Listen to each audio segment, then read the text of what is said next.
Hello and welcome to the Total Wealth Academy video podcast. I'm your host, Steve Davis, and today I've got a special guest for you who is a good friend of Total Wealth Academy, an incredible sponsor, incredible syndicator, just a phenomenal individual with an incredible track record. He is someone that you could passively invest with here at Total Wealth Academy. He's done over 30 different syndications, but I'll let him kind of highlight his successes. As you can see to his left and right, you can see awards for him as a syndicator, Apartment of the Month, I'm sure many other awards. So Robert, let me introduce you to Robert Martinez of Rockstar Capital. Robert, thanks a lot for coming on. How are you today? Hey, Steve, happy holidays, man. Thanks for having me on the show. Yeah, happy holidays to you too. Yeah, one of my favorite parts of your story, I want you to give a little background, kind of a bio first. But my favorite part of your story is that you were in corporate America and you were working and you just got dissatisfied and you made a massive change. So we'll talk about that in a minute. Just give them a brief overview of all the syndications you've done, the awards you've won, and things like that. Yeah, for sure. So I got started in real estate, I want to say kind of late for me, right? I was about 34 years old. I joined a real estate club after being in corporate America for 10 years. And in that corporate American job, you guys know how it is. You got bonuses, you got sales targets, you got commissions. And what happens is they keep moving the goalposts and you never can make the money you truly want to make. And after a while, I got dissatisfied with that. I'm fortunate enough that I have a degree from Texas A&M. I have an engineering degree. So I'm fairly good with numbers. I can do numbers really, really, really quick in my head. And so I wanted to do something where I could utilize that. And I ended up finding a real estate club in January of 07 and got started in my real estate journey, took the courses, attended the road trips, talked to the mentors and gained the confidence I needed to start my real estate career. Today, we've done over 30 acquisitions. My company, Rockstar Capital, has earned 19 city, state, national apartment association awards. Some of those you see right behind there. We've done 15 100% cash out refinance events on top of another 7 strategic refinances that we had to do the last 24 months when the market shifted on us. But lifetime returns to our investors is north of $150 million. And with all that said, I'm the only 2-time national apartment owner of the year. Wow, that's phenomenal. That's phenomenal. And it's so exciting to see somebody like you succeed because you have helped so many passive investors build wealth for themselves and their families at the same time. Tell me a little bit more about corporate America. Did you walk in like I did where they gave you a financial catastrophe, like they cut my pay by 20 grand a year one day? Yeah, look, we only do what we're taught. My father worked in, corporate America. He was in the fast food industry, worked at Whataburger for over 40 years. So I got to see how hard he worked and he was always somewhere else. And, he'd be late to my practices and, what have you in school. And so I thought that's kind of how life's going to be. So I graduated A&M, joined the workforce. And just like you said, right, you're given a target, a territory, and you're saying, go at it. I was mostly commission based. I like that because that means I get to kill what I'm going to eat at night. And I work really hard for that. And every year you got to continue to kill. And you start to build a territory, you start getting residual income and it starts coming in. And then all of a sudden they bamboozle you and say, hey, you know what? We got a new plan this week. Or for this calendar year. We're going to cut your existing commission in half, but we're going to triple this new virgin territory and have you go work that. Yeah, that's great for the company, but not so great for yours truly. And when you have a wife and you have children, you have a house, you have expenses, you're like, oh my gosh, now I've got to like really work my finger to the bone. That happened to me 3 times. And why you're asking, well, why 3 times? Because that's what else was there going to do? What's I going to do? That's how corporate America is. They're always looking to find a way to cut overhead and maximize revenue. The guys in most businesses that make the most money are the sales guys. So let's make it hard for them to make their money. And if they make it, then we're going to be doing great as a company. So that was my corporate America journey. Yeah, very similar story that I hear over and over and over again. One of your top passive investors, I think he got laid off after 25 years, and they just left him with nothing. Just you're gone, buddy. And let's be honest, what happened there, right? I mean, I'm not quite sure who you're talking to, but 25 years means you're one of the higher paid people in their company. Two, let's be honest, we're not always as quick as we were. We were in our 20s and 30s. Now that we're in our 40s, 50s, and perhaps even 60s, you're a little bit slower. They see the new guy come in. He's early 30s. He's got a young family. He's got to produce. Oh, and guess what? He works for 65, 70% of what you're working for. And so corporate America sees that, and they cut that overhead, and they expect him with his youth and vitality to grow. And that story repeats itself over and over again. So it's a giant rat race. You never really get out of it. Yeah, unless like you do get out of it. You've got to get out of it because it's going to eat you alive sooner or later. Let's talk now a little bit about motivation. In other words, the money was a motivator, Sure. but the quality of lifestyle was also a motivator as well, wasn't it? Yeah, absolutely right. Think about it, when you're in corporate America, you don't necessarily have control of how much money you're going to make. Your boss does, Right. which means that you don't have control of next year's income as much as you think. You don't have control of the vacations you're going to have, the lifestyle, if your kids are going to go to private school or public school. There's a lot of things that factor into that. So you work really hard thinking that you're going to be at X. And as I said, when they change the plans around, oh shit, you're now at X minus one, X minus two, and you're having to rebuild again. And corporate America works for corporate America. It doesn't work for the individual person. What it should be is to teach you how a business is to be run. Because I'm sure many of the people listening that work in corporate America understand SOPs and procedures and making sure that everybody has their assigned role. So you should learn how to build a business from your employer. But eventually, you should take that knowledge, because it's valuable. You take that knowledge somewhere else and you do the business for yourself. Yeah, that's good advice. Let's talk now about a specific apartment complex you choose that you've done that's kind of a easy to understand, easy numbers that we can talk about live here on the podcast. Well, sure. I've got a couple, so we'll go through one. If there's any time, we'll hit the other one. So we had a really good summer. We've decided that we would liquidate a couple of our deals. And I did that for a couple of reasons. One, the last 24 months was a little difficult with insurance rising and taxes, and then interest rate exposure, that a lot of our investors, they were a little cash tapped. They didn't have the cash in there. And here I am. I have these juicy, low hanging fruit deals that I've been cultivating for better part of 10 years or more with cash. And I made the decision that, this is going to be the year that we start returning cash to our investors again, because again, the last 24 months have been a little tight. It's a really good competitive advantage over your peers who aren't able to do that. So we decided to sell first my oldest deal, a deal that I bought in 2010, a very different market, shortly after I joined the real estate community. And I paid back in March of 2010, $24,500 a door. Wow. And we just sold it in the summer of 2025, and we sold it for $13.5 million. $2.9 million purchase, sold it for $13.5 million.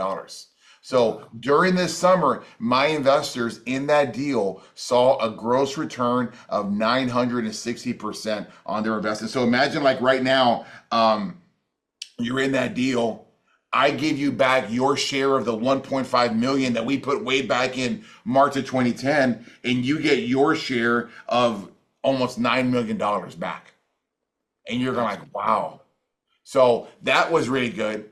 I decided to do it again because it felt good, right? I like getting money too. I worked really hard. These are seeds that we planted years and years ago, and every year we're getting a yield. We're taking the fruits and the apples off of the tree, and we're like, you know what? Maybe we should sell the whole tree. Maybe we can sell to somebody else. And that's what I started thinking about it, right? And so we sold another deal that I bought in 2016 for $8 million, raised 3.6 million for it. And in the end, we sold it for 290% lifetime returns from 2018 to 2025. So in 7 years, we made 290%. That one I raised 3.6 million for.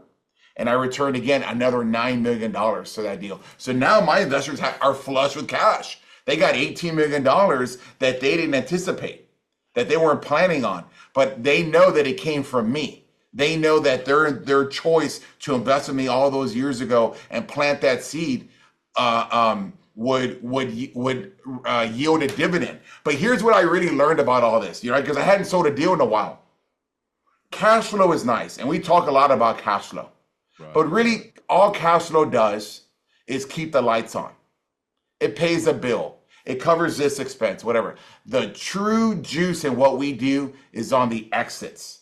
When you can see a 900% return, when you can see a 290% return. So I coined a new phrase that we're using in our company now.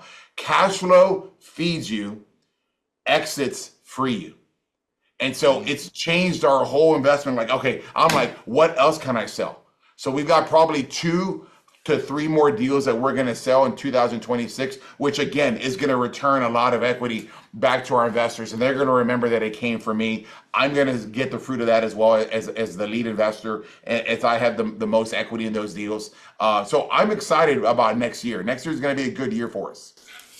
Yeah, and I think there's going to be some good opportunity to purchase in the next year. I know we're kind of changing the subject right now, but it seems to me I'm seeing lower purchase prices now than I have in quite some time. So not only are you going to have a ton of cash, there's going to be some good deals out there for you to pick up. What are your thoughts? 100%. The market has reset.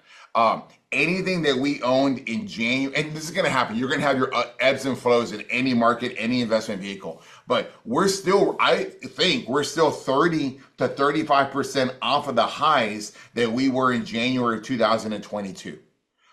This is why I'm shortening my investment horizon. I'm no longer looking at deals that I'm going to hold for 7 to 10 years. I want to get in and get out.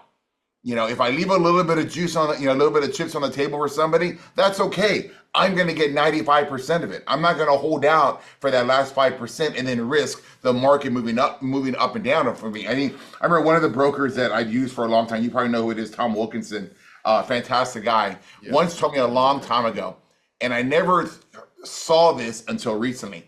He said to me, because he was once a real estate investor as well, and he said, pigs get fat, hogs get slaughtered. And what he meant by that is that if you wait too long, you're going to miss the boat. So again, all of our new investments that we're doing, all of our horizons are now our 5-year horizons where I can get in, make our improvements, double up the investor's money, and get out. Maybe I don't see a 9x return, but I also don't have to hold a deal 10 to 15 years and deal with whatever could happen. I mean, how different are your lives from 10 to 15 years ago? I mean, I'm divorced. Since then, I have a very different lifestyle today. Well, when that happens in our investments too, things change, market dynamics change. So I think we're going to be changing it to where because I really like the exits now. I've got a lot of deals that I think I can exit, but I want to make sure that my new strategy is to make sure that I can continue to plan an exit every 5 years. Every 5 years. Every 5 years. A refi in those 5 years, or are you just holding them for 5 years? I'm going to get 5-year money, which is going to be a little bit better than if you got 7-year or 10-year money. So you get a better rate. I'm going to rely on me and my operational team to double up your money. That could come in the form of a refinance, but chances are I don't think there's going to be a refinance. I think we're going to hold it for a maximum of 5 years. Again, I've learned from this last market correction that you want to get your chips off the table as fast as you can. You don't want to hold out and let life's, surprises hit you, which is what happened, from 2008, 7, when I got started to 2020, there really wasn't a whole lot of surprises. It was a great market. You could hold it. I was taught to hold it 10 years. I realize now that that's not the truth, because what happened in 2021 and 22, the market shifted. Well, first we had COVID in 2020, right? We had to survive that. And then we had 21, 22, and then the market turned on us.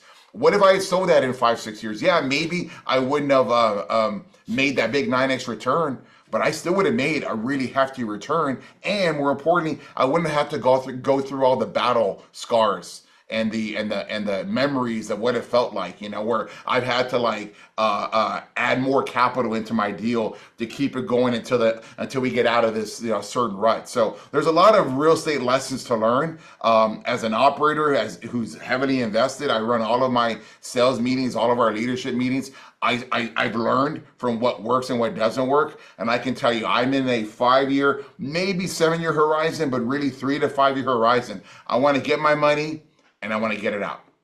Put it in, get it out. And you've got a pretty serious opinion on A, B, or C class property. Yeah. Well, first of all, making you the most money. Yeah, so workforce housing has always made me the most money. And workforce housing are going to be those deals that are considered Class B and Class C. I've seen some of the bigger investors go after Class A's and what have you. You know what? I drank my own Kool-Aid. I was like, hey, maybe I can take my B model to the A model. It's different. It's a different model, because the secret that nobody tells you in real estate that I'm going to tell your listeners now is that you make all your money when people renew, not when they move in. Yeah. Right? Because when they move in, you got leasing commissions, you got vacancy loss because somebody got out, you got to get the unit ready. All those costs together add up to about $3,000 to $4,000. And why you lose that on your NOI when you can just keep it going? So workforce housing, to me, in our portfolio, has the highest renewal rates. If people don't leave, I make money. In Class A, guess what? They're higher wage earners. They can have the opportunity to leave. And they will, if because what happens? Who's in your Class A's? It's going to be your younger crowd. And when they start to couple up, they need more space. To get more space, they're going to go out to the suburbs. They're going to go buy a house, or they're going to go buy an apartment or rent an apartment out in the suburbs. Buy the good schools. So I've got all of our portfolio in the suburbs near the best schools we can. Though I've noticed the deals I have in the Class A market are in town and they have a higher turnover rate. So it's a double-edged sword. Yeah, maybe they pay more on time. You don't have to chase them for delinquency, but they're going to move out right now. They're going to move out faster. And right now, I saw an article yesterday, Steve, where there was 44,000 listings in Houston, Texas for single-family homes. Highest in the country. And up $9,000 up 9,000 listings over a year ago this same time. Wow. Those renters in the Class A see that. That means pricing will come down. That means there's going to be incentives that the builders are going to do for these new homeowners, right? So you're more likely to lose your Class A. My Class B guys, they don't have the net worth to pull it off. They either don't have the income, or they don't have the down payment, or whatever the structure is. I think that's a lot of reason why President Trump is trying to get a 50-year loan across to try to bring that payment down, so that more people can absorb the new construction that's out there. Yeah, that's an interesting concept, because the 50-year mortgage has a higher interest rate. There's all kinds of debate on whether that's even going to work. It's interesting, but they're going to have to figure out a way that it really does save people a substantial amount of money for it to really work and be worthwhile. Well, I'm going to tell you, Steve, you're a homeowner. I've been to your place. I'm a homeowner. We have expenses as homeowners.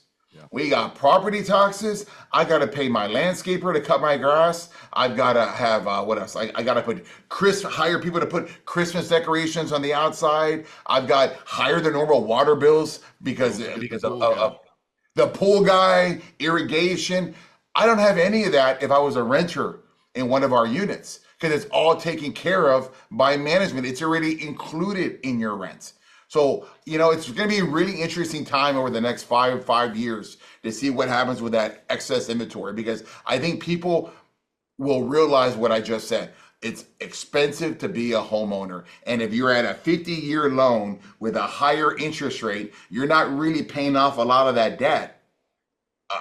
It may not be worth it in the grand scheme of things. Yeah, I've watched several podcasts on it, and even the ones that were pro admitted, you're not going to be building up equity. It's almost like a interest only payment for the first few years, which to me, that's kind of rough on a family where they're just spending all of their money on interest. Interest only payments work in multifamily because we're working with NOI. We're not working with a comparable property that's sold down the street. Our NOI creates our valuations. So we're constantly looking for ways to optimize NOI by increasing rents or minimizing expenses to increase a greater valuation for your property. So you want to own that in multifamily as cheap as you can, and the cheapest way is an interest-only loan. But in single family, it doesn't work like that.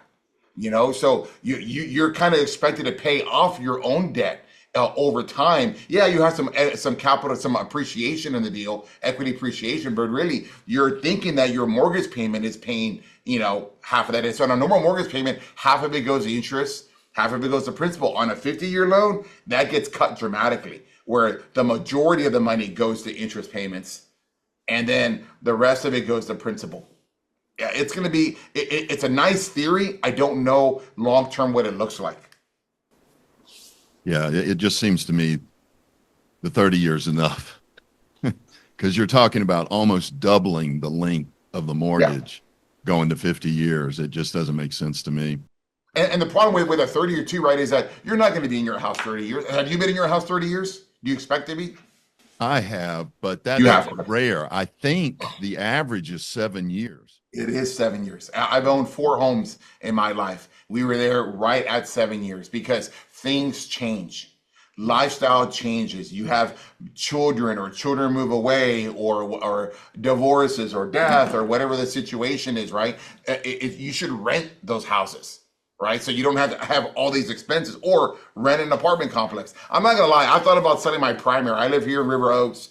I pay a lot of money for property tax. I pay more money for landscaping than what I would if I was out in the burbs. And I'm like, man, in the pool, everything just adds up. And you start thinking, you know what? I could live in that high rise there for the same mortgage payment I'm in right now, and I would have none of these other expenses. Yeah. Let somebody else worry about that. If I were to ever, God forbid, get divorced, I would move to an apartment so fast. So fast. I'd find the apartment with the most beautiful women, and that's the apartment I'd lease. The best amenities. That's right. Well, what are your plans for 2026 beyond the sale of a couple more apartments? You thinking about acquiring anything? Yeah, well, as we hit on briefly, is that the market is down where it was 3-4 years ago, and so interest rates are going to are going to continue to go down, which makes these deals more attractive. It makes them more affordable. When I can borrow at a less debt service payment, I want that deal because I think in time it'll turn back again. So we're on the tail end of this last cycle, and as interest rates go down, it makes those deals look more and more attractive to you. And I think now is the time to come in. Is it as good as it was in 2009, 2010, 2011 when I got started in this and I was buying deals for 15.5 a door, 24.5 a door? No, it's not as good as that. That was an amazing market. And I know you were invested during that market. And yes. But this is a great dip.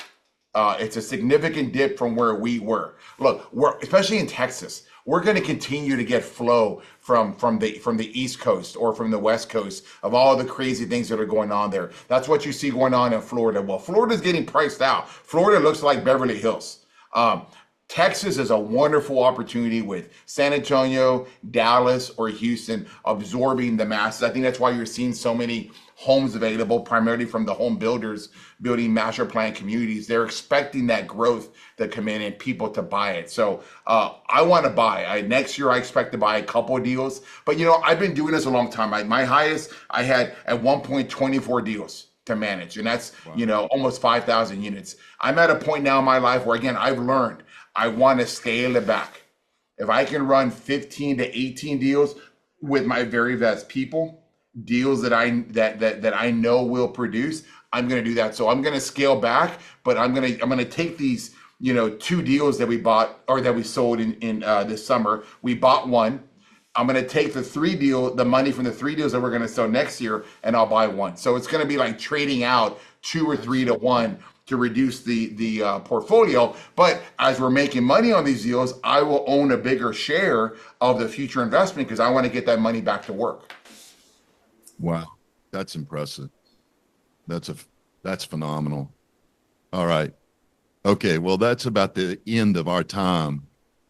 Is there anything you would give kind of as advice for people who are sitting on the sideline right now? Because I feel like a lot of people are sitting on the sideline waiting for the right time when the right time is now. Also, this sounds weird, but I swear some people think the government's going to take care of them. They don't need to take any action. Trump's in the office. He's going to take care of us. That's just not going to happen. You've got to take care of yourself. What piece of advice would you give for somebody who's sitting on the sideline right now thinking about being a passive investor?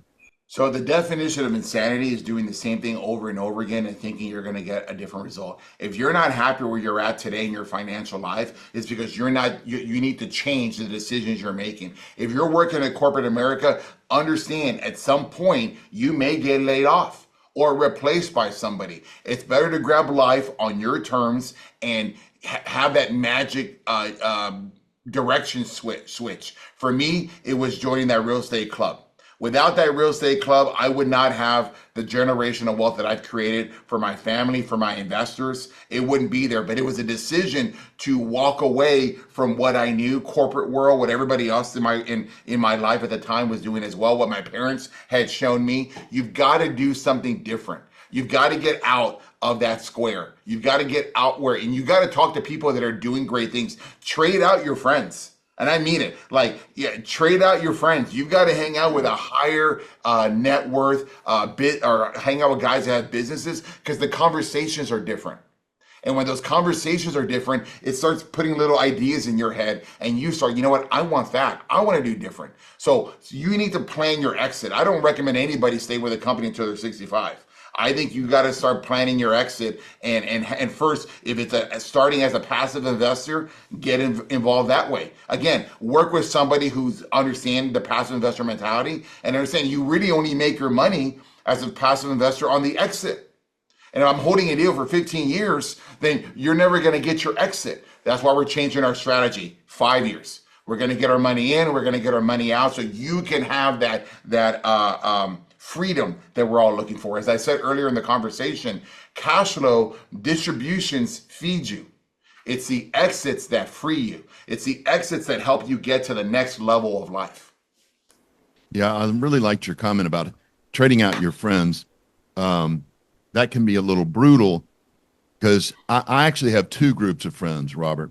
I have my broke friends, and we hang out and we talk about sports and we talk about Las Vegas and things like that. Then I have my wealthy friends, and we talk about building wealth, building passive income, traveling, things like that. But there's Les Brown. He said this. He said, if you hang out with 9 losers, pretty soon you'll be the 10th loser.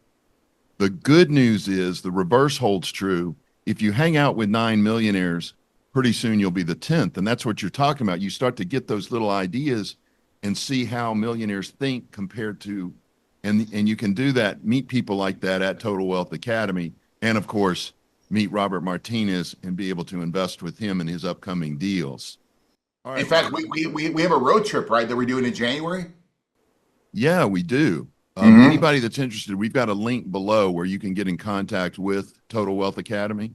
Reach out to Total Wealth Academy, and if you'd like to go on that road trip, we'll get you the information. So that's a good point.